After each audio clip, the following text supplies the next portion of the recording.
that's a problem for me. I have dessert about every night outside of season, I'd say. So. Really? What's your go-to dessert? Well, it would be normally ice cream. I love ice cream, but I actually I got the Ninja Creamy for my birthday last year. I don't know if you are familiar with that. A Ninja Creamy? Yeah, it's like an ice cream maker, but you can just use like protein powder and milk and like a couple other ingredients, and it's sweet. So you make like protein ice cream? Yeah, Isn't the whole you point should of look ice it up. cream? Isn't the whole point of ice cream though? It's for it to be like sweet, unhealthy, and like not Yeah, I mean, protein absolutely. good But for you. if you want to eat it every night, then better off to go with the healthy option. I'd Yeah, say. true. So like, do you actually eat that during season? Like protein ice cream, basically? Sometimes, yeah, I'll make it. I don't eat it as much during season, but I mean, Yeah. I still maybe once a week. It depends. Like sometimes, like I like really be in the mood for it, and Yeah. I'll make one. But there's like sometimes I'll go 2-3 weeks without eating one. But Yeah. you should look into it. It's Yeah. cool. What's it again? A Ninja Creamer? Creamy. Ninja Creamy. Okay. Yeah, I mean it's just like it's Ooh. Ninja brand, like like the blenders, like the Yeah. It's just they make a whole bunch of different stuff. They got Really? so yeah. What's your favorite ice cream? Like, do you have one or a couple that are like the top tier for you? Like, these are my favorite ice cream flavors. I'm a big peanut butter guy. Like anything chocolate. Really? Yeah, like that a lot. I'd probably say that's normally my go-to. Yeah, we have something around here called it's in Iowa. It's called Whitey's, and so they have this white tiger paws that's like chocolate chips, I think, Oreo pieces or fudge or I don't know, but that's like Rocky Road is also another one that I'm like, I don't know, it's a classic, but I just marshmallow, yeah. So if I had to go, those would be my two. Yeah, I can't go wrong. Yeah. How about toppings? You put any toppings or anything in it? No, like normally if I'm like getting it from like Dairy Queen or something, I normally just go with like a Blizzard and whatever's in there is in there. So Yeah, same. My dad always gives me crap. So like we went to this one, I was young, I don't know, 10, 11, 12, something like that. And we went to this ice cream shop and it was just like a local like a local ice cream shop. And it was like create your own Blizzard or whatever. And I put like 10 different candy things in there and it ended up being like a $6 shake or whatever. And he was like, "Geez, like what the heck?" Yeah. So I was young, so I put like M&Ms and peanut butter or peanut butter. Everything you could. Yeah. So to this day, it ended up, like I said, it ended up being like $6, which this was, back. Gee, oh my gosh, I'm gonna age myself. This was like 20 years ago. So $6 for ice cream. You're like, geez, what the? Yeah. But anyway, ice cream. What are you up to? I guess what is it? It's midway through the summer. I mean, are you still just kind of enjoying? Are you like on an off season, I guess, right now? Like, do you take any time off? Yeah, well, like we get like a couple weeks off after like the NCAA tournament, obviously, and then we normally take like 2 weeks off there. Yeah. And then we start practicing up again like at the end of school, and then as like we transition into summer, like obviously our coach would like everyone to be down here, but and most of our guys are down here during the summer, and we normally do like 3 weeks on. And our schedule right now is there's a practice at 9 a.m., lift at 2. That's Monday, Tuesday, Wednesday, or Monday, Tuesday, Thursday, Friday. And then we have Wednesdays off, and then Saturday, Sunday off. So it's a pretty good schedule. But yeah, actually, I got ACL surgery in, what was that, April. So I really haven't been able to. I just been staying here doing PT, all that kind of stuff. So PT is no joke. I mean, I don't know what I did to my knee, but like I volunteered this year, and I felt some vicious pop in my knee, and like, I mean, so then from then on it was in my right knee, and so I'm like a right leg lead. So when I would get down in my stance to explode off my knee, I couldn't do it. Like I just So instead of doing surgery, I didn't know exactly what was wrong. I didn't MRI or anything, but like I went to PT, And man, I did it like 3 times a week for 6 weeks. I mean, it's better now, I guess. I don't know, we'll see. But Yeah, it's no joke. it's no joke, man. No, it's not. How many times a week do you go?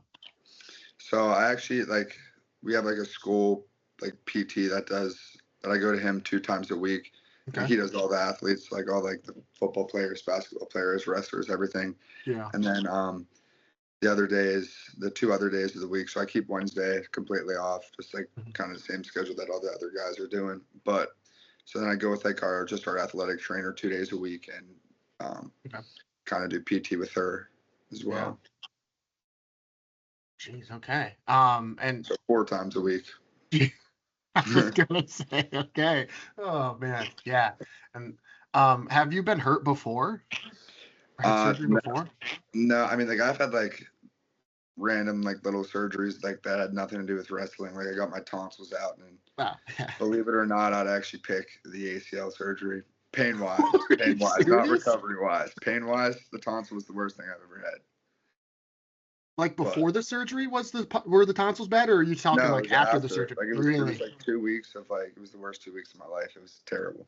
What happened? I was in way like more pain than I was after my ACL surgery for sure. When did you get your tonsils out? Like after like freshman year, summer, like in college. They say the older you do it, the worse it is, because a lot of like babies get them taken out like they're really little, so like they never have to deal with it. But what caused you to have to get your tonsils removed?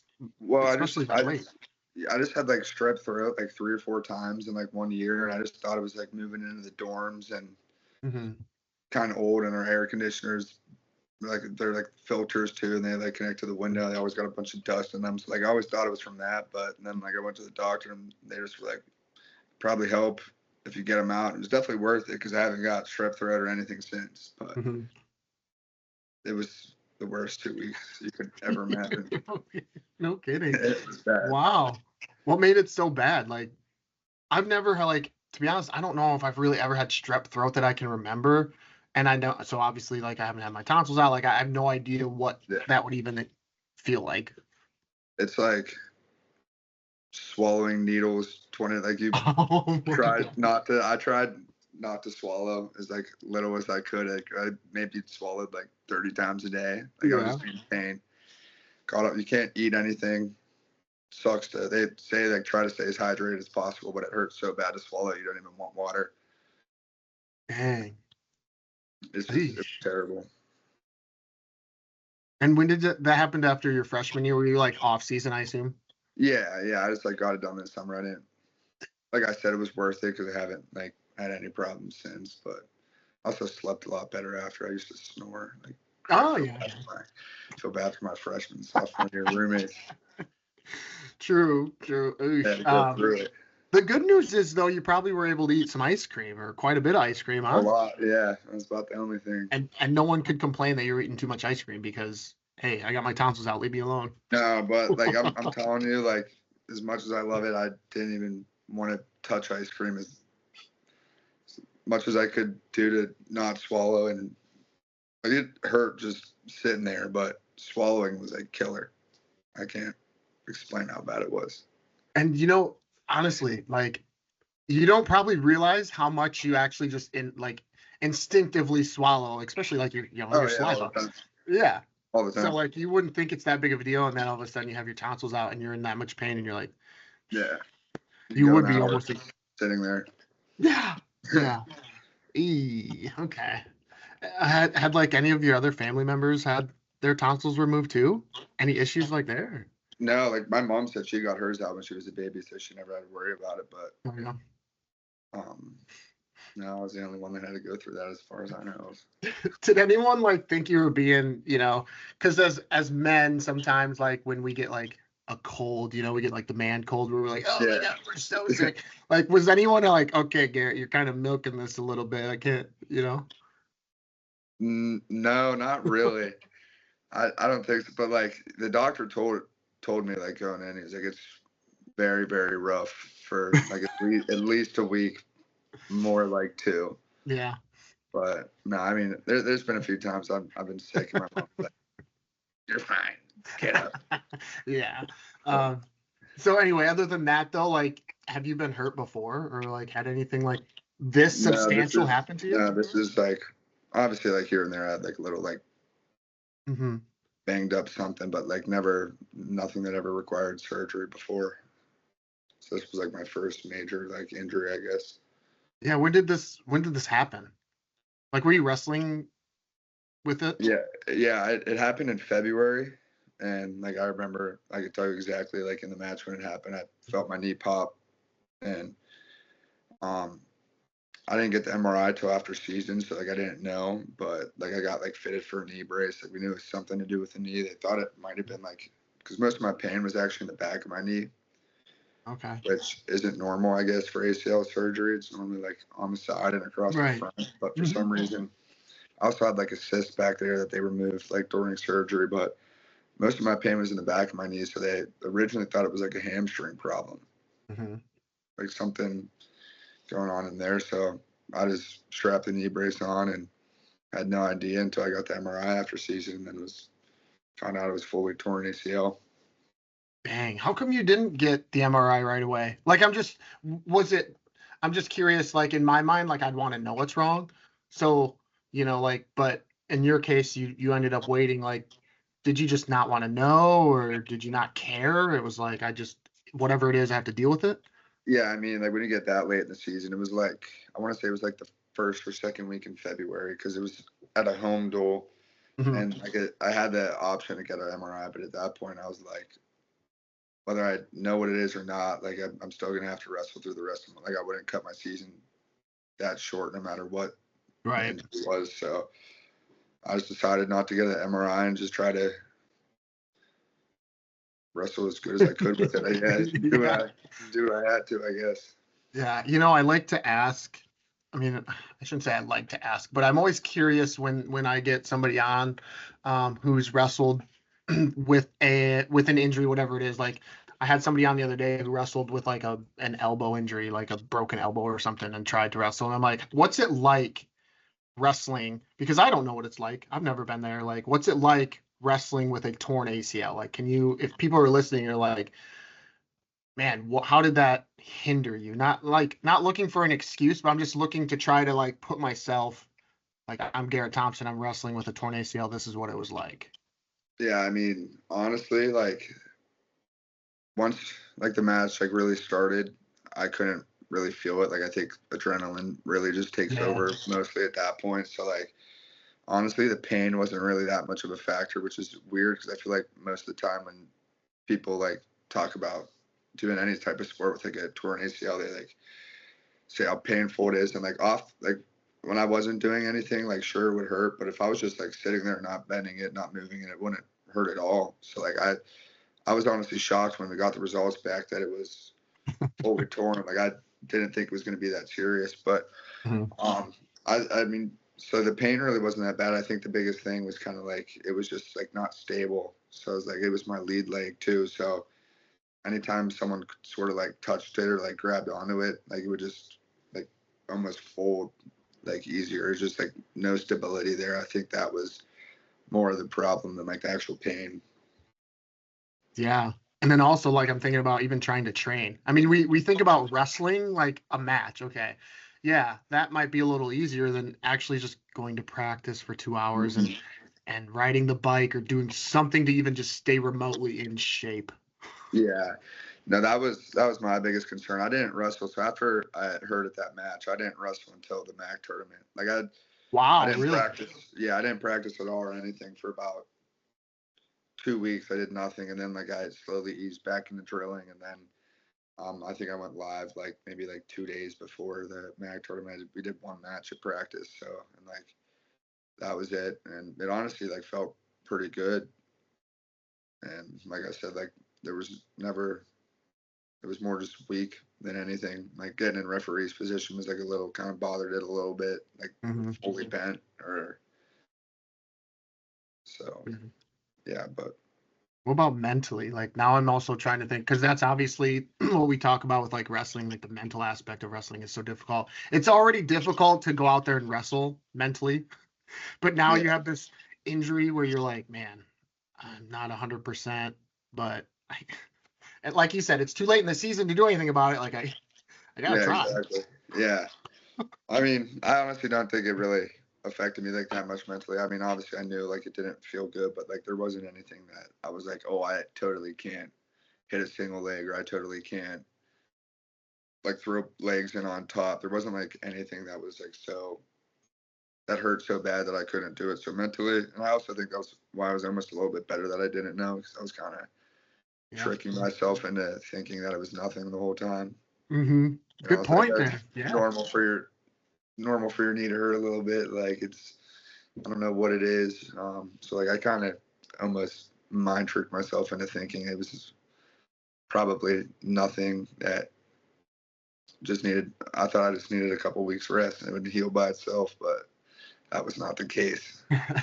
No, that's actually a good point. Like sometimes the less you know, the better. So like when you're sitting here going like, it's probably something a little, I tweak something, sure, but whatever. But like if you know it's a torn ACL, it might make it worse where mentally where you're like, oh man, it's torn. I can't. Oh man, what am I gonna do? Like it can send you down this dark rabbit hole, Yeah. essentially.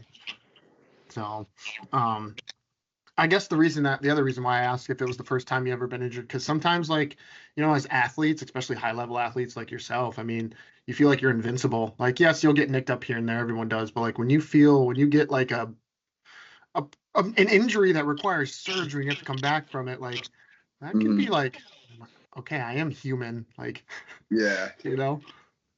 So I didn't know, like, has that been difficult, or have you like had dark days where you're like, man, what the heck, this sucks.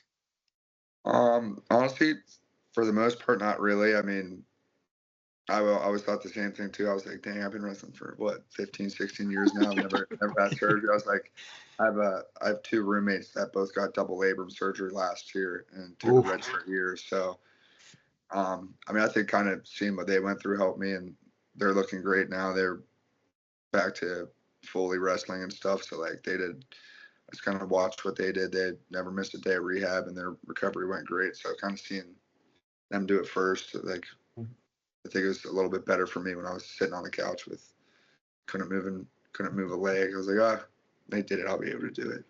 Okay. yeah. What about now I just thought about getting to class. Like were you on crutches? Were you like crutching across campus? Like, "Whew, sorry, Yeah, sorry, I'm late." Like I'm it drenched was. in sweat. Yeah, it was literally like a week or two before finals week. So like all my teachers or professors, I guess, they were all super nice about it. Most of them were like, if you don't even want to come, you've been here all year. Like I know your face. It's fine if you miss the last week of class. You're really not going to miss anything. So I honestly didn't even go to a class the last 2 weeks of school. Like I said, all my professors were actually great about it. I was Nice, lucky. pleasantly surprised. Yeah. Yeah. What is your major? Finance. Oh, right. Yes, I think I did see that. Okay, finance. Why? Why finance? I don't know. I mean, I didn't really wanted it, or I didn't really know what I wanted to do when I was like graduating high school. But my brother's a finance major, and I talked to him a little bit about it, and he was like, he really loves his job. He lives out in New York City, so Nice. yeah, he loves out there. So I talked to him a bunch, and he was like, yeah, I mean, it's definitely a great major to go into if even if you decide that like that's not what you want to do, like you could still go out and probably get a lot of jobs with like a finance major or anything like related to business. It's all Yeah. nowadays kind of connected. Yeah. So what do you want to be when you grow up? Well, I do really I do enjoy like the classes I take and stuff. Mhm. So I was thinking maybe something like along the lines of like a financial advisor or Yeah. Yeah. something like that. Maybe I think that'd be Yeah. cool. Yeah. You could financially advise me. I need financial. Yeah, I mean, well, Well, that's the great part about it is like in a lot of our classes, like one of my professors actually, he is like a full time advisor. He just comes and teaches like one class a year, and he's like, mhm. Yeah, I spend like 70-80% of my day just sitting down talking to like clients, or whether it's like review meetings or new people. And I'm like, I mean, I could sit down and talk to people for 8 hours. That's fine with me. Yeah, yeah, about their money and where they need to invest it, or if they, would you be, I guess, one other question about this, would this be like an investment financial advisor, or more like along the lines of how to manage your money to and decrease your debt, things like that? A little bit of both. I mean, Okay. obviously, it's going to be like different for everyone's situation. If Yeah. you're dealing with someone like obviously with a lot of debt, that's going to be something you're going to want to do first, versus whether if you have like a client with tons of money, it's obviously going to look at. But so yeah, it's both sides. But Yeah. All right. So do you have any investment uh ideas right now? Like what if we should invest in some stocks? Is that something that you know about? Like what stock we should invest in? I mean, like a little bit. I haven't done like too much Yeah. research, so um, still kind of learning the basics. Like after like in order to be like an advisor after school, there's like a couple tests you have to pass. So Mhm. that's one thing I'm kind of trying to do while I like do this MBA program, and start studying for those exams. Because if the first one you can take without like working anywhere, the second one has to be like administered through like a company. Mhm. Um, but like it looks great if you already have the first one done before you graduate. So Did that's you something. say did you say an MBA? Are you working on your master's? Yeah. So yeah, I'm a fifth year this year. So I did just graduate um, in April, or I guess May. Yeah, You and have 2 years of eligibility left? just one. Okay, you have just okay.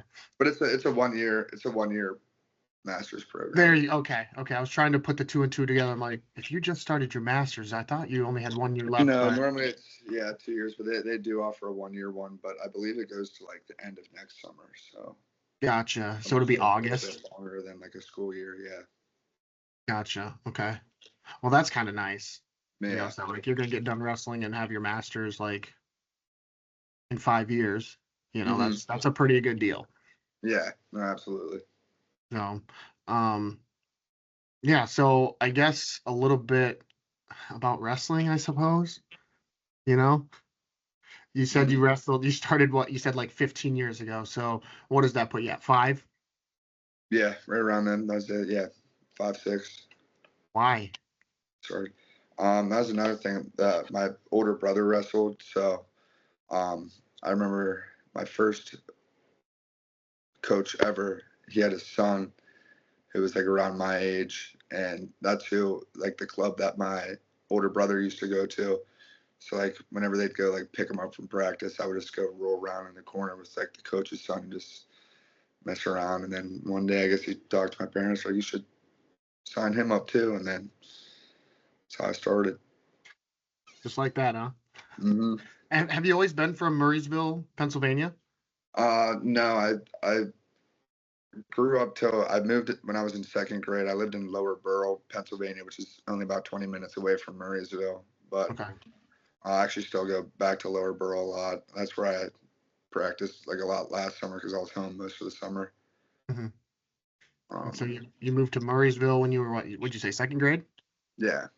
And is that so? Were you on the track to go to Franklin Regional at that point? Like, because are there feeder elementary schools basically that? And were you in one of those or? No, we literally just randomly moved. Like it honestly, when the first few years we moved there, the program really wasn't like anything special. It wasn't until I was in like middle school where the high school team won like back-to-back state titles and they got super good. Yeah. But no, we literally just moved because I have three siblings. There was only three bedrooms in the house that two of us were sharing, and they just wanted to upgrade the house, and we just happened to move to Murrysville. No kidding. Yeah. So it was a total chance, really. So like at that point you didn't know like Spencer Lee and Michael Kemmer and like No, Franklin so Regional. yeah, I think when I moved, I wanted Spencer wasn't at Franklin Regional yet because him and Devin Brown came together. They weren't there yet, but like Kemmer, Shields, Josh Maruka, Oh my gosh, they yeah. they were That's all good. homegrown. They were all Franklin Regional boys their whole life. So like their high school team was just getting good. Nico was kind of the one that kicked it off, but I Mhm. think he graduated when the rest of those guys were probably freshmen. Yeah, I can't remember exactly. gotcha. And when did you start sort of taking it pretty serious? I mean, were you doing other sports along the way too, I assume, or no? No, actually, wrestling was the first and only sport I ever done. So, Are you serious? I You guess, haven't done yeah. any other sports? Well, I did run cross country one year. There we go. That was for to help me get in shape for wrestling, and I was one and done with that. And I finished the season. I was I'm not going back to that. Wow, I'll be honest. I don't talk to many people on here that seriously like wrestling is the only sport they ever tried. Like typically they go, yeah, I did the circuit, I did baseball, I tried basketball, Yeah, I did football, yeah. but I mean, you didn't do any of it. You just wrestled, huh? Yeah. Did you like just not care? Like, are you just not a sports guy, really? I guess. I mean, I did want to play football when I was younger, but my mom wasn't the biggest fan. She thought there was too many concussions. So I don't know how Fair. she got talked into letting me wrestle, but I mean, Yeah, true. I don't know. I don't know which one's worse, but so like I did, but I mean, honestly, no. Like ever since I was little, I remember just loving wrestling ever since I started. So Really, it yeah. was just like love at first sight. Like, I mean, I mean, maybe I wouldn't say that. I probably hated it for like first couple months, okay. but then like yeah, I know started what you like mean. a little bit. Once I was able to start beating up on some guys, I was like, Yeah. it's kind of fun. How long did it take for you to start beating up on some guys? Probably a while. I mean, like I said, like my first like 1 or 2 years of wrestling, I literally was just in the corner rolling around, like not even learning moves, just like playing with the coach's son. So it wasn't like I probably didn't actually like start taking it seriously and go and practice to learn till I was probably like 8, Yeah. let's say 7, 8. Did like everyone else in your family wrestle? Like, did you have like, grandfathers, uncles, like dad, like, did any extended family wrestle too? No. Besides my older brother, my dad did when he was little as well. But no, I have a cousin that 2 cousins that played Division II basketball, or one's graduated now, but No one's kidding. yeah, he plays at Wheeling University. So they got they're the height genes are about 6'4", 6'5". Bitches. I've always wondered, I've always wanted to be that tall just for like a day. Like I'm like 5'6" ish, like what would it be like to be 6'4" for just a day? I just want to know. Yeah, no, they're big Please. guys, Because how tall are you? like 5'10", 5'11". See, like I would even want to be 5'10" for a day. Give me 5'10". But yeah, so you just kind of took off with wrestling and ran with it. Did you like start training year round pretty young or Yeah, I'd probably say maybe middle school. I'd start really?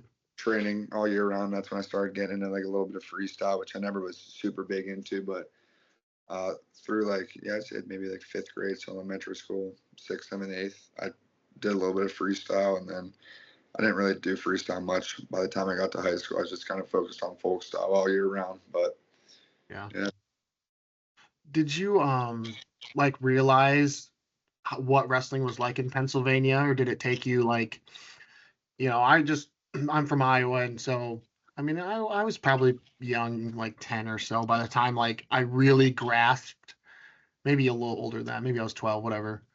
Before I really grasped like wrestling in Iowa is like a big deal, yeah, like did you have those moments or a moment like that where you're like, wow. yeah. I mean, I think I probably learned from I used to wrestle on like Team PA and stuff, and go to Oh like yeah. PA Idols in like Virginia, and then Mhm. where were the other ones at? There was always New Way. I think that was in New Jersey, and there was Wildwood Duels. That was also in New Jersey. So like I used to go to those, kind of travel with like Team PA growing up, and that's kind of like when I knew because was normally never on the gold team. We always brought like 3 or 4 teams, but even like there'd be like the silver place, it'd be like the gold versus the silver in the finals. And I'm like, all right, Pennsylvania's got to be pretty good. Yeah. Yeah. Did you have some people that like you looked up to or that really stuck out to you? Like for me, it was TJ Siebel. I remember watching. He was like a freaking like a myth. Like you saw him, you're like, oh my God, is that a real person? Like I don't know, but so he was kind of the first one that stuck out to me. And there's others, but like, did you have somebody like that you remember watching? And you're like, whoa. I mean, luckily, just like since I grew up and like went to like such a good high school for wrestling, I had a lot of guys. Like I'd probably say Nico was that first guy. Like I remember watching him when I was in elementary school, and he was just like running through the state tournament in high school. I remember I went to like a dual meet. It was him versus a kid named Jimmy Golubon. I don't know if you ever heard of him, but he was like at a neighboring school, and like it was like the most intense, hyped up match. Like I've never seen a high school dual meet get like that crowded. And so I'd say, yeah, Nico's probably the first guy, like being able to wear the same school gear as him, and like everyone knew who we were cheering for. So yeah. Were you there when DeSanto beat Spencer Lee? No, I wasn't. I watched it on TV. Oh, gotcha. Okay. Were you like, what was it like watching it on TV? I was shocked. Yeah. Yeah, I was definitely shocked. Yeah. When did you start to really start like making some major gains? Obviously there's progressions in wrestling, and so like I'm just curious when your progressions kind of happened, I guess. Yeah, I mean, so I was a little bit different. So like I never even made it to the state tournament when like growing up. So like when it came to like recruiting and stuff, I was always like a dream of mine to wrestle like at a Division I school, but like really when it came down to recruiting, I didn't have like a lot of options. I remember pretty much emailing almost like every Division I program there was, and heard back from very few, and obviously Ohio being one of them. And so I was always really like tough in high school. Like the kids that were like winning states, I'd have like close matches with them, but I never really like, I guess, jumped the gap in high school. I guess you could say. Like I obviously never qualified, so I never like got to wrestle at the state tournament or anything.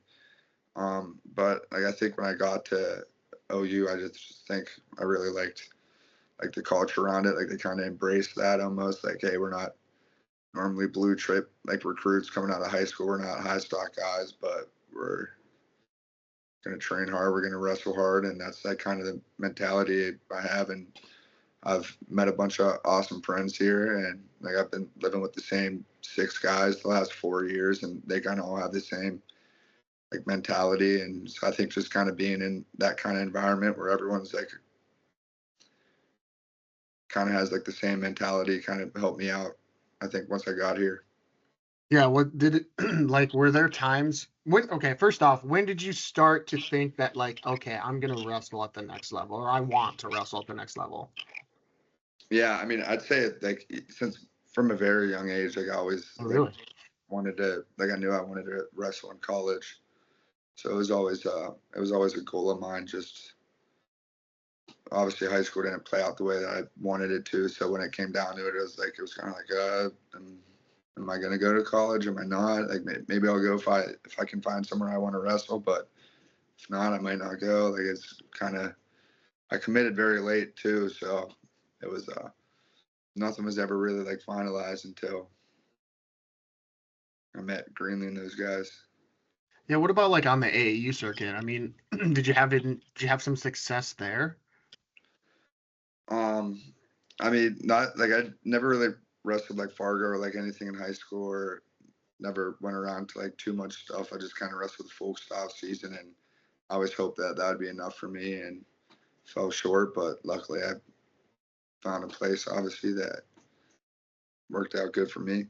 Yeah, did you have like AAU state in Pennsylvania? Like, did you do that, or No. is that not a thing? Mm-mm. No. Oh my gosh. Is that like a second state tournament or something? Well, I guess oh my gosh, this is crazy. Okay, so like in Iowa, we have like AAU state. So it's amateur athletic union. So it's for like K through 8, essentially, where you can go to districts and the top four qualify for state. And then you go and you wrestle like a little kid state tournament. Oh yeah. Like we had states like all throughout elementary and high school. Oh, okay. Like, Okay. Yeah. Okay. No, yeah, I did. I think I placed like twice in elementary school, and then I Okay. think in uh, sixth grade I got like a really bad concussion, and I didn't wrestle like the second half of the year, and then I didn't make it as well as seventh or eighth grade. Okay. I guess so there was some flashes of success when Yeah. you were younger. Hmm. So then when it also like, I'm trying to think, you know, first off, just the strength of Pennsylvania wrestling is probably a hurdle in and of itself to even get to the state tournament. But like, what was like kind of a big preventing factor from getting to state, Yeah, I mean, honestly, the brackets were always really solid. Like my senior year was probably the worst because that was also a COVID year. Yeah. And so like they like split it up even so like normally we would just go like sections, districts, states. But then Mhm. there was like subsection, section, district, super district, states. Oh And my like gosh, really? yeah, so like once you made it, I think my senior if you made it to states you already placed. The state tournament only had 8 kids in the bracket. So like you took basically the super regions, they just split the state right in half. They Gotcha. took top four from each side, all in a bracket, and then the last state wrestled at the state tournament because of COVID. But yeah, I think it was my section. So like I made it past the subsection, and then I made it past the section, and then the first districts was I had they only took 2 from there, and I lost to Alejandro, and like I don't know if he wrestles at Clarion now. He originally committed to Oklahoma, Okay. and then Yeah. Rocco Welsh was the second guy to go, Yeah. and so they were the same 2 out of the district, and then they won. They were the same top 2 at super district, and they were the same top 2 at state. So it's like they Yeah. were. So I kind of got kicked out there, but Yeah. Like one of the things I did. So, one of the guests I had on previous was Cody Walters. I don't know if you've heard of him. But I reached out to him and was like, kind of give me a little rundown, brief synopsis on Garrett Thompson. That's one thing he said was like he never made it to states or state. I'm from Iowa, so it's state. But and so I was just curious, like, especially that senior year, everyone as a senior, after wrestling all those times, you're finally the top dog, like you're the oldest, like there's an expectation, like I'm gonna go, like it's almost like a foregone conclusion essentially. So like when you didn't make it, did that like almost stop you from going on and wrestling at the next level? Like did yeah, doubt creep in, like, man, I'm not good enough, why am I even doing no, this? 100%. Yeah, I mean, for a while after I didn't make it my senior year, thought I was probably going to be done. And I was like I said, I always wanted to wrestle Division One, and really the only schools that were I was like still keeping in touch with were like D2 schools. And I was like, honestly, I don't even know if I want to wrestle, I might just. I was like up in the air at school at that point. I was like, I don't know if I want to go do something else or just go to school just to get a degree, not even worry about wrestling, just go to school, or do I want to go to small school and wrestle? Like it was all three kind of the options were um, like weighing pretty heavy. I didn't know, but yeah, definitely there was definitely a while. I mean, after every year in high school, Sure. after every time I didn't make it, I was devastated for a couple weeks, wanted to stop wrestling. Hmm. Yeah, especially like when state is the time like to really showcase your talents. And like, did you go to did you go to like any national tournaments to put people on notice, like have some of those signature wins that people like, oh, all right, Garrett Thompson beat this guy. Let's keep an eye on him. I mean, was like Virginia Beach, I guess, for instance. Yeah, and I did go to Virginia Beach every year, and I'd always usually do pretty good. I don't think I ever had like a losing record there, but Mhm. I also didn't have any like standout wins that were like I was beating ranked guys like in the nation. Yeah. Did you have like what? Because the reason I'm trying to build this up a little bit to like your story of you know you were battling. You're trying to get over the hump essentially, and like now this past year, like you like didn't just get over the hump. You like fucking stormed past the hump. Like you put people on notice. Like almost as if like people should have been paying attention earlier. So I'm trying to build it up to see like when that happened. When did that confidence of like, all right, you can beat somebody once, but now you're beating multiple top, 10 guys. Like, when did that, if you can kind of pinpoint, when did that kind of happen? I'd say I'd probably say my sophomore year. I wasn't starting then. There was a kid ahead of me. But well, actually, I lost to Keller in the wrestle off for 57. But yeah, my sophomore Oh, year, I was still at 57. And after I lost the wrestle off, I was like, I'm done making this weight, especially like if I'm not started. So I went up to 65, and I did really good at a couple opens. And then later in the season, our 74 pounder got hurt, and they needed someone to wrestle. And I literally just moved up from like 57, like uh, a week or two before. Like I think I wrestled one open tournament at 65, and then they're like, all right, well, strap up. You're probably gonna go out there tonight. And that's the first time I ever got to win 8 pounds underweight or whatever I weighed that day. But so I wrestled 74 for 3 matches, and I won the first three. I think I had 2 majors and a pin. So like I saw how much success I was having against like Matt guys is like someone that just moved up 2 weight classes. And then I actually lost my fourth match to the kid I wrestled in the MAC finals this year, Kramer. So the first time I wrestled him was actually my sophomore year, and he ended up going on to win MAC title that year. And I had a pretty close match with him, like I said, after I just bumped up 2 weight classes, and then so I feel like that I kind of gained like a lot of confidence from there. And then when I started at 65, my junior year, the first tournament of the year, I ended up beating Peyton Hall in the semis, and that was obviously like my first like huge win. And then yeah.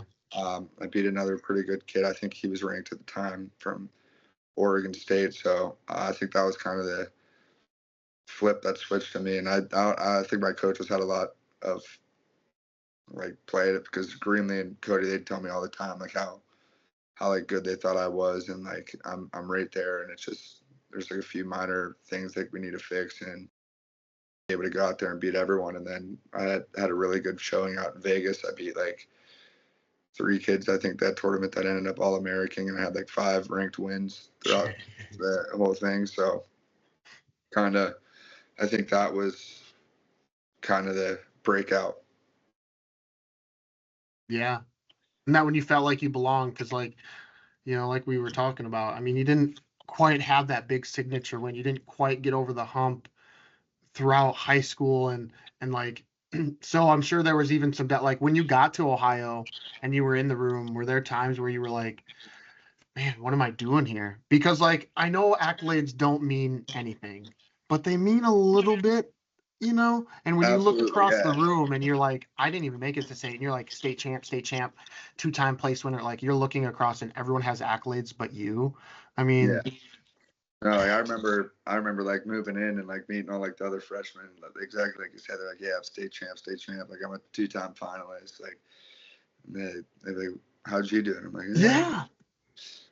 well, no, I was definitely like a little embarrassed to like say it at first, but I mean, no one ever cared. No one ever was like, oh, he doesn't deserve to be here because he didn't win. Like that was never a problem. And even like like my freshman year, the first week I got to school, like I was in there battling. Like I wasn't getting like destroyed or like wiped across the mat. So, like even guys that had 2 state titles that were 3 years older than me, like I'd be in there. So Yeah. Yeah, did you have to get over that mental hurdle of like we were saying, like you have all these guys with these accolades, like, and I mean, I get it. Like, yeah, it would be slightly embarrassing to be like, I didn't even make it to state. And what am I doing here? Do I deserve to be here? Like imposter syndrome type of deal. You know what I mean? Yeah. No, I mean, at first, like I said, I was definitely like a little like embarrassed, like especially like first week meeting all the guys and everyone's has a state title under their belt. But like honestly, I think looking back, I think it benefited me. I used it as fuel, and now obviously, I mean, people like at least around like they like to look at it as like an example, saying like look what he's doing. Like it doesn't matter that this kid that you drew first round is a 3-time Michigan state champ. Like I can't. I've probably wrestled. I don't even know how many state champs by now. Like it really doesn't matter. So I kind of used it as fuel, and I think it almost helped me out. Like I kind of had a chip on my shoulder. Like yeah, like I like to think I was overlooked, and like I said, I've reached out to so many coaches and just never heard back. So like all that just kind of lit like a fire under me, and I was just yeah. That's why that was a reason why I was actually really interested in bringing you on, was to showcase like high school does not equal college. High school success doesn't equal college success. Mm-hmm. And as much as we like to think it and hype them up and be like, this guy has these accolades, there are many, many, many, many, many, many stories of high schoolers with so many accolades that just don't reach the same success. There's still some success there. You want to give them grace because, like, obviously they still wrestled. But sorry, long-winded way of saying that you are an awesome example of like progression, put in the time, effort, energy, and you will get the fruits of your labor, essentially. Yeah. No, I think kind of like the whole road has been like worth it. Obviously, like I'd love to say like I was a state champ high school wrestler, but yeah, just I think like you said, like a lot of kids, like I can't tell you how many kids that beat me in high school went to wrestle Division 1, and I literally haven't heard of them like since. Like they just have no idea what they're doing now, if they're even still wrestling. So yeah, I think overall like it benefited me. Like I learned how to take a tough loss. Obviously, I think some kids never lose in high school. They might live, I don't know, somewhere where their high school record is 270-1, and like they're not used to losing, and then they come to college and they get beat up on their first tournament. They don't know how to handle it. Like I've already been through that. I've lost many times, so it's like I'd kind of been there before. So like I don't let it like really affect me as much, I think, now. Yeah. So how did you end up at Ohio? Like, were they interested? Did they reach out to you at all during the recruiting process, or was it only after you sent out all those emails? No, so I've never heard of Ohio University before. Growing up in like Pittsburgh, there was just like so many schools around. Like I don't know, I've obviously heard of Ohio State, but I really have never. I didn't know there was an Ohio University. But yeah, So you when had it never came heard down of to Cody it, Walters before? no, No. don't tell Wow. him that. No, don't tell him that. No, but yeah. So, but I actually had my high school coach Matt Leby wrestled at WVU, and he was overseas wrestling. I forget where, but Greenlee was actually helped coaching the team at that point overseas. So he knew my high school coach, and that's where the connection was with Greenlee there. So that's how I got in touch with him. Gotcha. So then, like, okay, I don't want to degrade Ohio University anyway, because like I've had a few guys on, Cody Walters being one of them, Sparty Chino, respect Ohio, but like, was from a recruiting perspective of somebody who had these aspirations to wrestle at like Division 1, was it hard? Was it at times like, all right, I guess I'm going to Ohio University. You know what I mean? Where you're like kind of Yeah. deflated. Like you probably had bigger aspirations. Not saying Ohio isn't a big deal. D1 is D1, but like, you know what I mean? hmm Yeah, no, 100%. But that's kind of where it comes back to like what I was talking a little bit before. Like, I think like the culture here benefited me a lot. Like it was kind of like that was ever since day one. It's like, hey, we're not the guys that are getting calls from every coach in the country. Like we're the guys that are overlooked, but like we're tough. We're gonna put in the effort. We're gonna put in the work, and we're gonna go out there and try to scrap with whoever it is. It doesn't matter if you got a Penn State or wherever you're wrestling. It's just kind of the mentality that Greenlee and like Cody instill in us, and like obviously they did it before, and so they're obviously great role models and stuff. So it's like, I don't know. I think just kind of embracing it instead of saying like, oh, I'm going to a small school in the MAC that no one pays attention to or cares about. It's kind of like, well, it's up to us to put us on the map, but Right. someone's got to do it. Yeah. And honestly, like the teams that they were on were really, really solid teams. Yeah, they were. You know, back in the day. Back in the day, listen to me. You know, a few years ago, I should say. You know, like those teams were good with like Hightower and you know, Cody and Sparty and Shakur Laney, and they were good. Had a really good. They had a really, really good team. Yeah. Claxton, Taiwan Claxton was another one I was thinking of. But now, like, you guys kind of have turned a corner a little bit too with your team. You know, like you guys had some really solid, like with Keller and yourself and Greer, amongst some others. I know I'm missing some names, but like you guys have a pretty good nucleus yourself. Mm-hmm. Yeah, no, our team, we should be really tough next year. Like I was talking about my two roommates that had the torn labrum surgeries, Sal Perrine and Zane Lehman. They're both national qualifiers, and unfortunately, they had to miss last year because both their shoulders were gone. But no, they're looking good now, and they're ready to come back. So we're gonna have a nice squad next year. We're hoping to get Jordan Greer back for one more year, but he don't want to do it. What? I want, you know what? Yes, I want to see him. His body wasn't going to hold up. He's old, man. He's hurting everywhere. Oh, is he? You know, interesting, because I'm pretty sure I saw him dancing on TikTok. He didn't look like he was hurt when he was dancing on TikTok. Well, that's just who he is. He's dancing wherever he goes. That makes him feel better. He walks in the practice room every day. He turns on music. He's dancing. At the end of the practice, everyone's sweaty, can't move. Greer's over there in the corner dancing. That's just him. He's goofy. Have TikTok? Huh? Do you have TikTok? Yeah. Have you seen some of his TikToks? Oh yeah, I'm normally there when he makes them. He makes them on like wrestling trips, and he's been begging me for months now to get a TikTok. He's like, you could get so much following, dude. You can make some money. I'm like, I don't know, Greer. That's not really me. I can't picture myself dancing in front of the camera, but that's all I have. Yeah. I'm thinking. Yeah. Well, I'm thinking of the one specifically was like, he was at the national tournament. And it was like the slow-mo, whatever. I think it got quite a few views, but I'm like, what is this guy doing? He was sitting in our hotel room. He was like swiping up his phone. He's like, look, it was say like 999 new notifications, like that over 1,000 people have liked his video, and he was just sitting there laughing like the whole time. He's a great dude to travel with. He lifts the energy of the room for sure. Yeah, that's so nice when you have somebody like that travels with you, that, you know, makes it just a little more fun, you know, because obviously you're cutting weight, or it's just a long road trip, whatever, and just to have somebody just kind of lighten the mood is always kind of nice. For sure.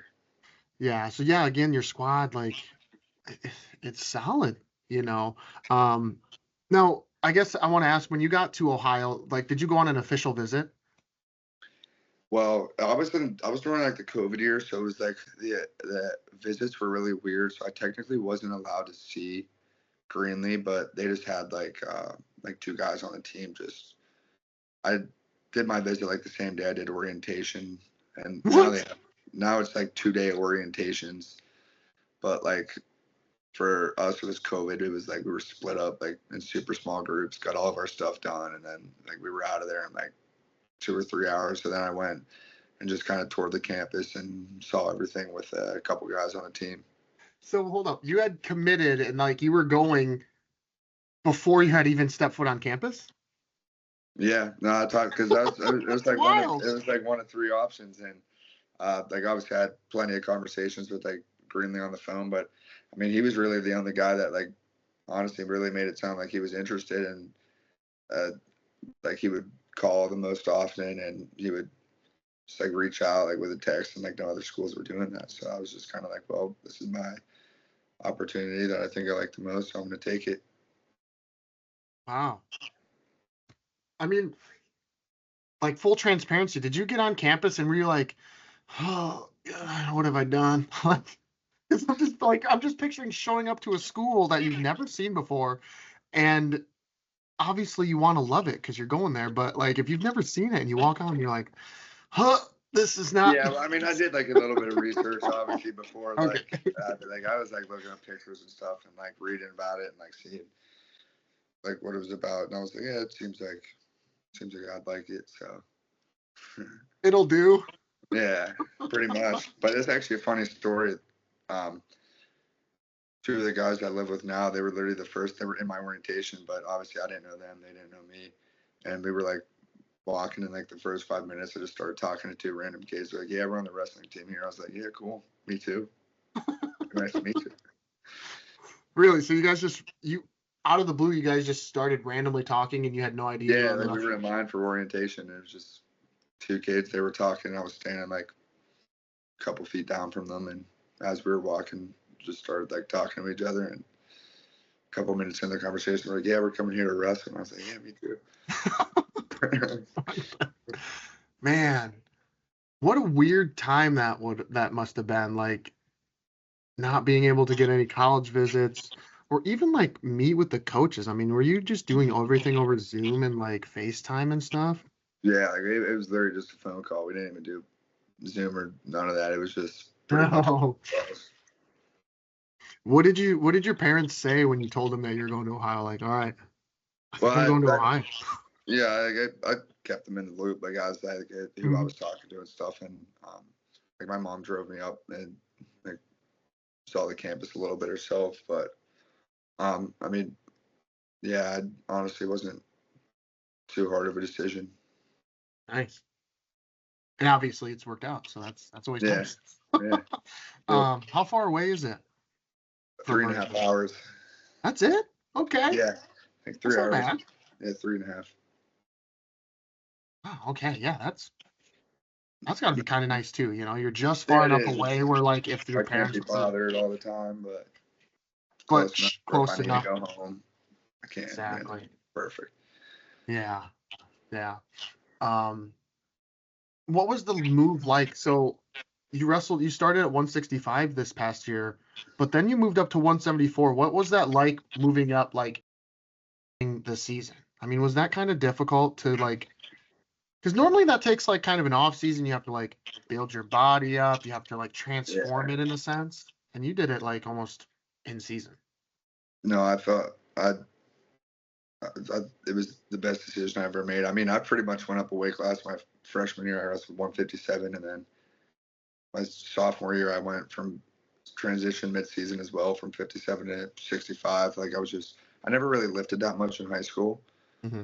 So I think like when I started lifting like 4 times a week, just really started to gain a lot of muscle. So like I was honestly pretty small, and I did grow like a couple inches too. Like I was a late bloomer in high school, so I probably at least grew 2 inches in college. I would say maybe even closer to 3. So like I was actually like getting bigger and still growing as well. But yeah, so after I wrestled 65 my junior year, and it was really hard to make weight. Like there were sometimes if I didn't cut my weight like exactly right, I just feel like crap. I'd be too dehydrated. So at the beginning of this year, I was set to go 65, and like as my weight was coming down good, but I hit like a sticking point at like 170 where I was starting to feel like crap even in practice. So then like I talked to Cody and Greenlee, and I was like, hey, like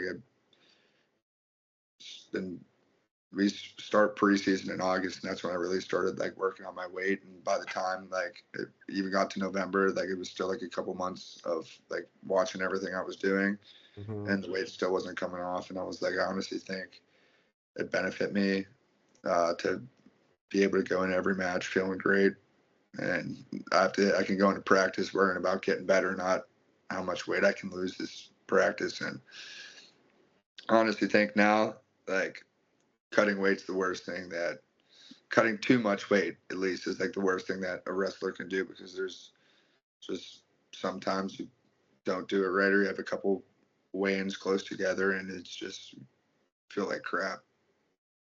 Yeah. You know, and it's also interesting when I talk to people who are losing weight or like, um, and kind of it happened to you, like you're trying to go down in weight but you're like actively still growing. And so Yeah. like 2 years ago, making 165 wouldn't be as hard, but like I just grew 2 inches. I like naturally I'm gaining weight. I'm getting a little bigger. Like it makes sense that you would move up a weight, you Yeah. know? No, 100%. Like at first, like I was obviously like, well, like I don't know if I'm gonna be undersized, but like I never once felt like overpowered or was like this kid's too strong for me. Like Mhm. that's never happened. I think I really think 10 pounds, especially when you're cutting a lot of weight, to go from 65 to 74, so 9 pounds. If you're big for the weight at 65, you're not going to be too small for 74. You're going to be able to, like I said, feel better, eat more the night before, like all that kind of stuff. I really think it makes a difference. Yeah, And you can have. I felt great every way in this year. There wasn't a single time where I wasn't ready to go. Where there's 2 years ago when I was making 65, like I said, if I didn't do everything right, I'd feel like kind of sluggish before. Like I'd get tired after like the first period. Where this year I was just ready to go. Yeah. Yeah. The other thing about moving up, I want to see if this impacted at all was like that can be a lot on your body to try to build up to get to 174. Like you're eating a lot or you're eating more to try to get bigger and you're lifting a lot and you're also wrestling a lot. So you're losing calories, but you're trying to gain calories. Like that just Yeah. can be a kind of a yo-yo. Like you're trying so hard to pump iron and get bigger. That's just a lot for your body, Well, during season. yeah. I mean, honestly, like it wasn't like I started to like lose a couple pounds to make it to 74. Like I wasn't underweight by any means because when I was making 65, the day after I'd be over 74. I'd be like 175, 176. Like I could easily put on 10, 12. So like being able to be comfortable, like I would normally wake up most days, like even around like 184, 182. But Mhm. that 10 pounds came off so much easier than the 10 pounds that I had to get off from 75 to 65 compared Mhm. to that 85 to 74. Like it felt so different. Yeah, isn't that deflating? Like also when you wrestle 65 and you feel good, and like the next day you're like, oh, I'm 175. I gotta lose Yeah, 10. Like the next yeah. day, you're already thinking about how 11 you're gonna pounds make off. sweat. Yeah, for the next Yeah, Friday. Yeah, it's the worst. yeah, yeah, It really is the worst. yeah. Whereas now, like you're saying, like okay, I Like have I'll 10 still be pounds to 10 lose, pounds but it's over, but after that first practice, I'm only 3 or 4. Like right. it comes off so much easier. Yeah. Then all you got to do is just stop eating ice cream, and then you make weight. That's right. Right. And now you probably can eat ice cream. I think you said that at the beginning. You do kind of eat a little ice cream throughout Oh the day. yeah, yeah. I make those protein ice creams, and they're healthy. I mean, nothing bad in there. So Yeah. Um. So I want to ask you real quick about the NCAA tournament. Like you're the 4 seed. You know, um, at a tough weight at 174. I mean, um, did you feel? Because I think what first off, did you had Tyler Brennan first round, correct? yeah, Of Little Rock. And did your mindset change when like all of a sudden you had somebody new? Like, did that throw a wrench into things or not really? Did you not really care who your first opponent was? It's wrestling. no, I didn't care at all. I know like a lot of people like to like watch film on who the wrestling and stuff. I kind of stay away from that. I don't really like doing it too much. So it was the exact same to me. It was didn't really matter. I mean, I like to think I keep the same mindset going in every match, no matter if it's a ranked guy, not a ranked guy. Like it really doesn't matter. So that didn't affect me at all. Yeah. Did you feel like sort of some validation or vindicate like you're from the MAC and the MAC kind of like we talked about earlier, it's a smaller conference, smaller school, Absolutely, yeah. but to come out as a 4 seed, like to earn like you kind of like, yeah, I'm here, Hmm. we're here. Yeah, no, absolutely. I mean, it felt good get the 4 seed in. Um, like I think I can't remember exactly, but like I beat like the 5, 6, and 7 at Vegas. Like I know there's a lot of people were like sending me stuff on Twitter saying like this is outrageous, and I mean obviously they weren't wrong. Like I didn't All-American, which was the goal, but I mean yeah, definitely did give some validation. I feel like finally got like some of like the respect I deserved, because you see like all these different wrestling accounts that just kind of follow like the Big Ten or like the superstars like of the sport. They don't really pay attention much. So I mean, yeah, it was good, but it like the same thing like you asked with like the Tyler Brennan swap. Like it wouldn't have mattered to me if they put me at the 4th seed or the 12th seed. Like it that wouldn't have changed anything for me. Like going into the tournament, I was still gonna go in there and try to wrestle the same. Yeah, I think to your point there though, like people see Garrett Thompson, Ohio 4 seed, and yeah, their immediate reaction They is like, instantly, yeah. so because they haven't watched the MAC, they don't know about the MAC. They probably couldn't tell you 5 schools that are in the MAC. Exactly, yeah. And so they don't pay attention. So they think they just watch the Big Ten Right. or whatever, and so they just automatically think that because of the school next to them, Big Ten school, they deserve a higher ranking. And it's like, whoa. There's other wrestlers from other schools that are really freaking good that earn the 4 seed or whatever seed they get, Yeah. Speaking of Twitter, the other thing I wanted to ask you about your draw was like, so Brennan got removed. They moved Jackson, so that moved up Jackson Turley up a spot. Yeah. And that's where I started to read some stuff on Twitter, like, oh, Turley just got a better draw. Like, he had Hamity, now he has Thompson. Like, oh, like, man, I bet he's stoked. Yeah. And did you see any of that, or were you kind of off social media at that point? I mean, it doesn't really bother me, but yeah, like people were sending it. Like we have our whole like team group chat, and I remember like they sent that tweet, and then there was another one that was like, "There's nobody more pissed off than the Ohio University coaches right now," or something like that. That Turley just got moved down a spot. Or no, I mean, I think it's funny, honestly. It didn't really bother me. Like obviously, it didn't change. No. The thing, so. It didn't bother you, I apparently, think because it's you I went think out it's kind there of funny. you went out and basically made everyone eat their words, Yeah.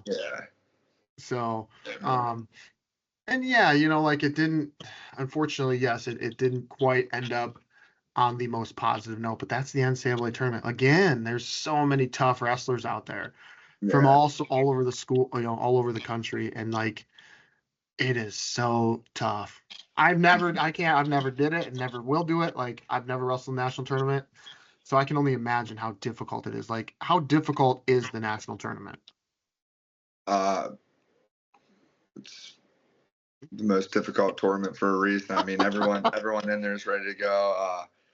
I mean, styles make fights. Seedings don't really mean anything. Like you see guys get upset all the time. Every first round, there's people upset, and there's sometimes those kids come back to take third. There's sometimes those kids go 2 and out. Like it's really like the most unpredictable thing. It doesn't matter how many times you beat a kid that year. He might beat you at nationals. It's just whoever gets hot that weekend. It's kind of how it rolls, honestly. The way I've seen it play out, like I said, it's super unpredictable. I mean, I think once you get to that like top level, like is there really a difference between the 15th ranked guy and the 20th ranked guy, or is it just they lost one more match and that guy? It's like styles make fights. Like it really, you never know. Yeah. I'm going to ask you about actually last year real quick, because last year you made the NCAA tournament. I mean, was that also, I mean, you had never made the state tournament, and now you're in the national tournament. I mean, what was that like to punch your ticket to the national tournament after not being able to, get over that hump in high school?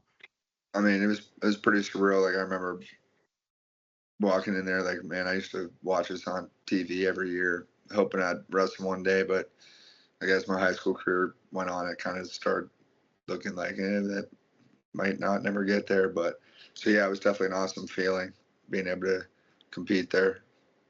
Yeah, how'd you keep that dream alive? Like you're saying, I mean, there's kind of like when you have goals, especially like long-term goals, you have also short-term goals of like that you meet along the way and then eventually you meet your long-term goal.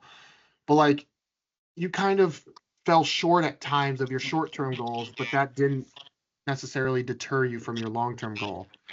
Like, how did you kind of trust the process, if you will? Yeah, I know. I mean, I think that's just the kind of the person I am. Like I said earlier, I kind of just used all that stuff to light a fire under me, and it's like obviously what's in the past is in the past. We're not going to change that, but like now I can be the guy that made it to the national tournament that never made it to the state tournament. Like I don't know how many times that's happened, but probably not a lot, I would imagine. So like for me, it's just what's in the past is in the past, and let's see what I can do now. Yeah. Yeah. Like, did you, I forget, did you earn a wild card or did you automatically qualify your last year? No, last year I lost in the MAC finals, and I got a at large.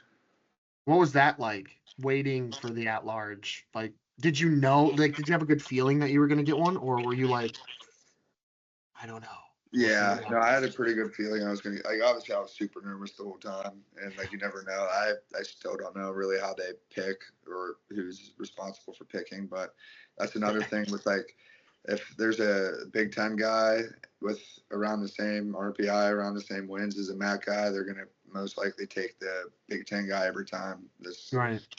so like that was like the biggest worry for me. But at that time, I was ranked like 10th in the country, and I'd beaten like 7 or 8 ranked opponents that year. So like there was a lot of guys that were already in that I've beaten. So I ended up getting, I want to say like the 12th seed or like the 14th seed, I Hmm. think. So like I think I was like the first or second at large bid. Hmm. So it really, I had some wiggle room, but like I said, I definitely, that whole week I was so nervous. I was like, I was, yeah, because like I said, it's not like a set formula. I don't, as far as I know, I don't know who mhm. picks it or who does it. I just think it's someone somewhere. I don't know. Yeah, I mean, as confident as you are, there's still that doubt that's like, I'm not in yet. I know I probably will get in, but I don't know yet. So like, I'm just trying to imagine you trying to even sleep. Like you just like stare at your ceiling like, oh my gosh, what if I don't get one? Yeah, That yeah, must have been hell.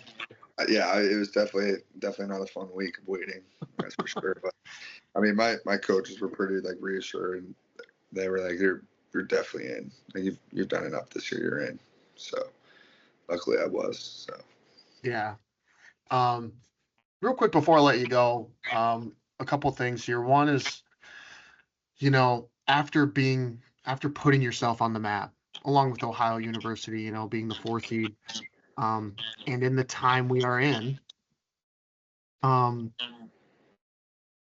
were there some people or schools that reached out to you to see if your services might suit their team, if you know what I'm yeah, saying? yeah, yeah. No, I had a couple kids from a couple different schools that I grew up wrestling with that like DM me on Instagram and just put the word out there. But I mean, I had a conversation with Green. They're the second we landed back in Ohio after nationals, and he was like, I know this is gonna, like, he knew it was gonna happen. It was people were gonna Yeah. reach out, but he was like, obviously I don't want you going anywhere, and I'd love to have you. But I mean, the way I look at it is like that was one of the only dudes that was willing to take a chance on me. And I mean, if there was something outrageous that came through, then maybe I would have thought about it, but it was never really. I didn't really want to leave. Yeah. The reason I ask is because, like, you know, we are in a different time and you're kind of right in the thick of it. And sometimes life-changing situations occur, or money, whatever you want to say, life-changing money comes at you. Like, it's so hard to say no to that. Yeah, Like, I'm trying to put myself in your shoes and I'm just trying to get other people to kind of see it from your side. Like, it's not an easy decision. Like, we can all say what we want, but put in similar situations, who knows what decision I would make? You know what I mean? yeah, 100%. Like if you told people 10 years ago that they'd be paying a kid $1 million out of high school to go wrestle, you'd tell you you're crazy, but no, I mean, it really is insane the amount of money that's in college wrestling right now. And I mean, I do think it's good for the sport and for the athletes, but at the same time, I think it kind of crushes like the small schools that are in the MAC or like the SoCon, or because obviously they're not going to have the money to pay kids to like come wrestle for them. But like I said, if I mean the people that like did message me, like they never really spit out a number, but it was kind of like told me what they thought like it would be. And like I said, if something like absolutely unreal came through the door, then I would have to sit down and maybe like talk to my coaches again. But unless anything like that happened, like I said, like those were the guys that were willing to let me be a walk on at one point and say, yeah, you could come on our team. And so to me, that's worth a lot as well. Yeah. Oh, so you were a walk on. Yeah. Wow. I should have asked that a little earlier. So like no scholarship money. So you had to kind of, when did you finally earn one? Like, did they do one of those things like you see in football where they're like, and you have a scholarship, and they like lift the guy up and they're like, yeah, what's up? Like, did they do that with you? No, I was on so yeah, when I came in, I was a walk on, and then I got put on like very little at the end of my freshman year because I went to like there was like a lot of other kids that were like the red shirts with me, and they wrestled like 5-6 matches. I think that year I got like 25 matches, and I was like 17-8 or like something. So like I was still going out there and I was wrestling pretty good, and obviously Grinley could tell that I was at least giving it my all. And that's like another thing that I think he's different from a lot of coaches. Like he'd be more willing to give a guy that works his ass off money than a guy that's maybe a little bit more talented but sleeps in for lift once a week. Like, so I mean, I think he kind of saw that in me, and saw that like I never missed a workout, or I kind of gave it my all every time, and I was willing to do whatever it takes. So I did get a little bit going into my second year, and then just kept going up from there. Nice. Definitely sort of one of those stories that like, you keep showing up, you keep putting in the time. Like I said earlier, like success will come, but sometimes it's not as quick as you want it to be. No, yeah. But it'll come if you just kind of trust the process and, put your head down and grind. Yeah.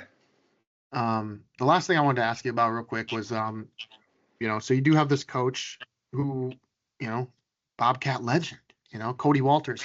Who do you think would win, you now or Cody back in his prime? He's probably not in his prime now. He's old, but like, because he told me he could probably take you. Like he wouldn't be scared. We have this conversation all the time, and he always tells me, he was like, "You're the guy I'd want to draw first round," and I'm like, "Dude, you wouldn't want to see me any round." And it's just a joke we have going back and forth. I don't even want to answer that question because I know my answer and I know his answer. But he beats me up now. So does he? Are you sure? He does. He's got some weight. He's got some weight on me though. So. Oh, there it is. Okay. Yeah. So he still puts on the shoes and scraps with you, huh? Every day. Every day. Good for Every him. day. Wow. Good for him. Yeah. Is there somebody like in practice that like you just hate to wrestle? Like, not that you hate because like you just don't like him, but just like, oh, he's so difficult to wrestle. Cody. Yeah. Really? The most difficult dude ever to wrestle. Why? You can't even explain it. Like he's like a bowling ball, but like kind of quick, but not, and like awkward, but like really strong. Man, he's a weird guy. It's like he doesn't even barely get in his stance. It's like once you get on his leg, it's like almost impossible. I get him sometimes, but yeah, you get him sometimes. There you go. Yeah, the worst is him on top. He just Yeah, that was his bread and butter right there. yeah. He was a monster on top. I'm still working on that. Yeah. Well, that's how he won his state title. Was he didn't take any shots. He didn't take him down. He just rode him out and just got away. Yeah. I think he won like 1-0. Mm-hmm. Yeah. No, he wasn't the biggest point scorer, but he did what he had to do. So yeah, and he did it well. It works. It works. Yes. Yeah. So, I guess the other last thing is what's next for you. So like you got your senior season coming up. Academically, you're going to be graduating. Like, what's this next year going to be like for you? Have you thought about it much? So yeah, finishing obviously really focused on last wrestling season, getting healthy, get my knee back to 100%, and then doing the MBA program that we talked about a little bit earlier as well. And then, yeah, I'm not 100% sure. I'm definitely, like I said, I'm probably gonna look for jobs somewhere in the finance field, but I'm not 100% sure if I want to go back home to Pittsburgh or maybe. A lot of my buddies here now live all around it. A lot of them are in Cleveland, so probably apply for some jobs there as well as Columbus. So definitely just see what opportunities. I'm not gonna be too, like not gonna shy away from anything. So I'm just gonna see what there's out there. I'll probably start applying for jobs sooner rather than later. It's one thing I learned from a lot of people older than me. They're like, don't wait too long because it's a long process. So. Yeah. What about wrestling wise? Is there some wrestling left in you, like, or coaching? Like, is that even on your radar, or are you just gonna be done? Yeah, I mean, I think one day I definitely like to coach a little bit, especially if I think coaching at like a wrestling club or even maybe a high school would be pretty cool. Obviously, I love wrestling. I've been doing it my whole life, so I don't think it's gonna be I graduate and then there's nothing wrestling ever again. Yeah. So I'm sure I'll do something. I'm not exactly sure what yet, but definitely gonna get into jiu-jitsu after. Really? There we go. Yeah. That's the plan. Cool. Okay. That sounds like fun. Mm-hmm. Never. Yeah. I don't know, man. I don't know if I could do that. I probably could, but like I don't know. It's a lot. If you could wrestle, you could do. My brother's a purple belt, so like every time he's home and I'm home, we're always like rolling around with each other. But it's a lot different from wrestling. Like the way I was, because I did it for like a year in high school, just like in the off season, Okay. just like kind of for fun. But it's a lot more relaxed than especially like a collegiate wrestling room. Like if you walk in there on day one in any college room and you don't know what you're doing, they're gonna rip you apart. But you go to a jiu-jitsu gym, they'll actually try to help you.